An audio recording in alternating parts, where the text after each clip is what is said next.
Geçen heptäniň ahyrynda Türkiýanyň Saglyk ministri Fahrettin Goja bir günne 1,5 million gorak raýata COVID-19 ýokanjyna garşy sanjymyň edilendigini habar berdi. Yerli media bolsa 21-nji iýundan başlap 30 ýaşlylaryň hem şol sanjymy alyp biljekdigini ýazýar.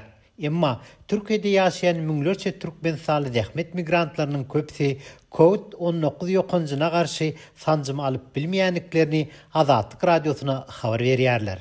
Şol raýatlaryň birisi Türkiýede ýaşaýan 45 ýaşyndaky zähmet migranty aýny hem koronavirus keseline garşy sanjymy alyp bilmeýänligini Azatlyk radiosuna aýtdy.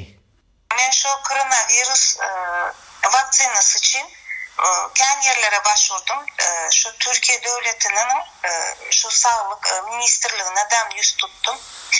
Yönem bana sizin dediler pasportunuzun şu mühleti dolan için size vaksini vermeyes dediler. Benim pasportumun mühleti bu tarafın için şu vaksinanı hazırki vakta alıp bilemok.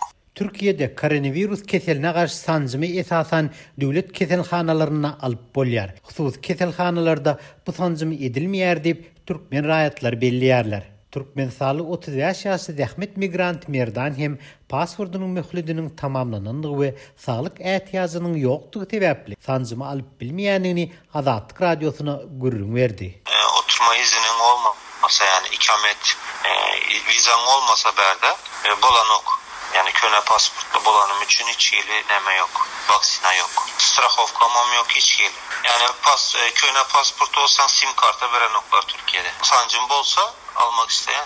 Olar bu meseleler babatda Türkmenistanyň Türkiýedäki ilçihanasyna ýa-da konsulhanasyna telefon edenlerine hiç bir netije alyp bilmeýänliklerini ýa-da käde telefona hiç kimiň jogap bermeýänligini hem nygytýarlar. Bu arada aýna şeýle diýär. Men jaň etdim ýöne gidendem hiç bir netije berilen ok. Türkmenistan konsulluğundan hiç bir netije alyp bilmedim. Emma bular dogrusynda türkmen resmiýetlerinden kommentariýa alyp bolmady. Men 61 ýaşymda we COVID-19 ýokanjyna garşy sanjymy almak isleýärin. Ýöne hinide çelli eden aladalarym netije bermedi. Çünki meniň pasportum möhleti tamamlandy we saglyk ähtiýażym hem ýok diýip Türkiýede ýaşaýan adynyň tutulmagyny islemedik 61 ýaşyndaky türkmen migranty Azatlyk radiosuna aýdýar. Ýergelenine bellesek 8-nji iýunda resmi media Türkmenistanyň migrasiýa barada kanunyna watanyna dolanyp bilmeýän raýatlaryň pasportunyň möhlediniň uloldurmagyna degişli üýtgetme girdilendigini ýazdy.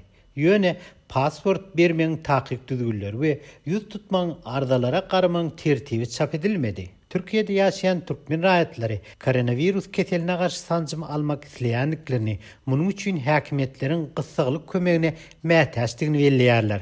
Bu dogrusynda zähmet migranty aýna şeýle diýär. Bize Türkmenistan döwleti şu Türkiye döwleti bilen ılalaşyp edip bize vaksinasiýa urdurmany yol açmaly.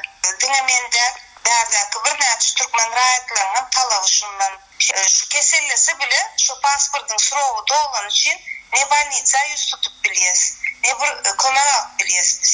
Meniň ýaly COVID-19 ýokanjyna garşy sanjymy almak isleýän müňlerçe türkmen saly bar. Emma biziň aladalarymyz entek netije berenok we biz häkimetleriň gysgalyk kömegine umyt edýär diýip 61 ýaşyndaky türkmen raýaty Azatlyk radiosuna aýdýar. Türk mediasynyň ýazmagyna görä häzirçe çelli 41 million çemet raýata koronavirus ýokanjyna garşy sanjym edildi. Ýurtda 5 milliondan gorak adam koronavirus keseline ýolukdy we bu hastalykdan 49 miňden gorak adam ýogaldy.